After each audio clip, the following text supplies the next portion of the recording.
पेश है हिंदी जबान में अपडेट। मोदी के नियंत्रण का भारत दक्षिण एशियाई क्षेत्र में यथार्थ में शांति को भंग करने वाला कारक है। आरएसएस प्रेरित भारतीय शासन की नीतियां क्षेत्रीय एकता के लिए एक महत्वपूर्ण चुनौती है।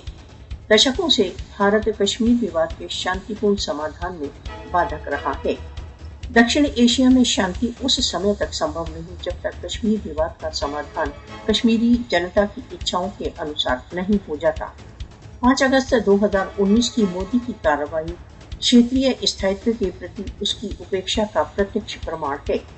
जम्मू कश्मीर पर भारत का पाशविक अधिकरण तथा उसका आक्रामक आचरण दक्षिण एशिया में शांति में बहुत बड़ी बाधाएं हैं।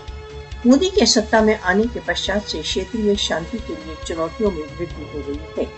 भारत के अपने पड़ोसियों के प्रति शत्रुतापूर्ण आचरण के कारण दक्षिण एशिया में अस्थायित्व बना रहेगा। पाकिस्तान निरंतर अंतर्राष्ट्रीय समुदाय के लिए भारत के क्षेत्र में विनाशकारी प्रभाव को निरंतर उजागर करता रहा है।